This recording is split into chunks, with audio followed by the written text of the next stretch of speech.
আসসালামু আলাইকুম সবাইকে। আশা করি সবাই অনেক, অনেক ভালো আছেন। আমি মাত্র ডিউটি শেষ করে আসলাম রুমে। তো ডিউটি শেষ হয়েছে কিন্তু আমার তো এখনো দিন শেষ হয় নাই। ডিউটি শেষের পরে আসলে আমাদের শুরু হয় যে চ্যালেঞ্জিং পার্টটা, সেটা হচ্ছে পড়াশোনার সাথে, সাথে অন্যান্য সব কাজগুলো ঘরের বা বাহিরের কাজগুলো মেইনটেইন করা। তো আমরা যারা বাহিরে থাকি তাদের কথা তো বাদই দিলাম। যারা বাংলাদেশে থাকে হয়তোবা বাসায় থাকে, যারা হোস্টেলে থাকে তাদের বিষয়টা আলাদা। কিন্তু যারা বাসায় থাকে তারা দিন শেষে হয়তো বাসায় যায়, মা-বাবার কাছে, ঘরে গেলে তৈরি খাবার পায় বা একটা অন্যরকম শান্তি কাজ করে তাদের ভিতরে আসলে।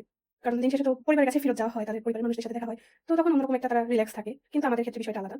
আমরা যারা দেশে বা দেশের বাহিরে হোস্টেলে থাকি, তাদের বিষয়টা একদমই আলাদা। কারণ তারা দিন শেষে ক্লাস বা ডিউটি যেটাই হোক সেটা শেষ করে এসে আসলে সেরকম রিল্যাক্স করার টাইম পায় না। তাদের অন্যান্য বাহিরের কাজ করতে হয়। তারা খাবার আসলে রেডি পায় না। তাদের খাবার তৈরি থেকে শুরু করে ঘরের সব ছোট বড় যাবতীয় কাজকর্ম করা লাগে। তো তার সাথে, সাথে আমাদের যারা স্টুডেন্ট তাদের তো পড়ালেখাটাও চালায় যেতে হয়। তো এটা আসলে একটা চ্যালেঞ্জিং পার্ট। তাই আমি আজকে আপনাদের সাথে শেয়ার করতে চাচ্ছি যে ডিউটির পরেও আমার সময়গুলো কিভাবে যায় এবং আমরা কিভাবে যারা বাহিরে থাকি বা হোস্টেলে থাকি তারা পড়াশোনার পাশাপাশি বাকি কাজগুলো কিরকম করে ম্যানেজ করি সেটাই আমি আপনাদের কাছে দেখাবো আমার ভিডিওর মাধ্যমে। আশা করি ভিডিওটা পুরো দেখবেন। ডিউটি শেষ করে আমি আগে এসে ফ্রেশ হয়ে নিই। তারপরে কিছু একটা খেয়ে নিই। তারপরে একটু রেস্ট নিয়ে আজকে পড়াশোনা শুরু করে দিয়েছি। কারণ আজকে আমি আবার একটু বাহিরে যাবো। তো বাহিরে যাওয়ার আগেই আমি চাচ্ছি যে পড়াশোনাটা কমপ্লিট করে যেতে।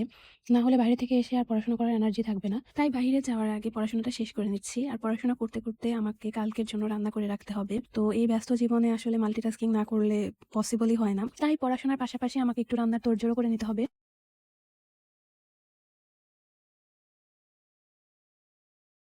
আমি কালকের জন্য একটু রুই মাছ রান্না করে নিচ্ছি। তার সাথে, সাথে পড়াশোনাটাও করে নিচ্ছি। তাহলে আমার কাজটা কিছুটা এগিয়ে থাকবে। রান্না করা এবং পড়াশোনা শেষ করে আমি আমাদের এখানে কাছের একটা শপিং মলে চলে এসেছি। আমার কিছু কাজ আছে এখানে। তো ১ম কাজ হচ্ছে আমার মিনিসোতে যাওয়া। আমাদের এখানে অনেক শীত পড়ছে, যার কারণে আমার স্কিন খুবই ড্রাই ফিল হচ্ছে। তাই একটা ভালো ময়েশ্চারাইজার নিতে আমি মিনিসোতে চলে এসেছি। মিনিসোতে আসলে এত কিউট, কিউট জিনিস পাওয়া যায় যে তখন মনে হয় যে কোনটা রেখে কোনটা কিনি। কিন্তু আসলে এখন আমি এর কিছুই কিনবো না। কারণ আমার রুমে জায়গা নেই। আর দ্বিতীয়ত আমি যখন দেশে চলে যাবো এগুলোর আমি কিছুই দেশে নিয়ে যেতে পারবো না। তাই আমি চেষ্টা করি যে প্রয়োজন ছাড়া জিনিস এখন আর না কেনার।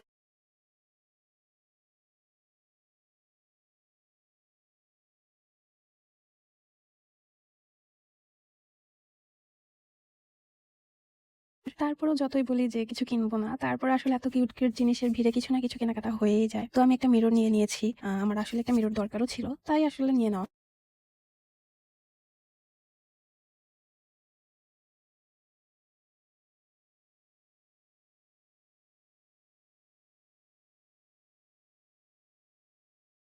আসলে মিনিসোতে আসলে আমার একটু ঘুরে দেখতে ভালো লাগে। আর এই ঘুরে দেখার ফাঁকে, ফাঁকে কিছু কেনাকাটাও হয়ে গেছে আমার। মিনিসো থেকে কাজ শেষ করে আমি এখন নিচে চলে এসেছি।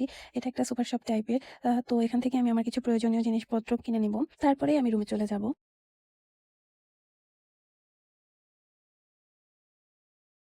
রুমে এসেই ডিনার করে আমি ঘুমিয়ে পড়ি। এভাবেই আমার দিনটা শেষ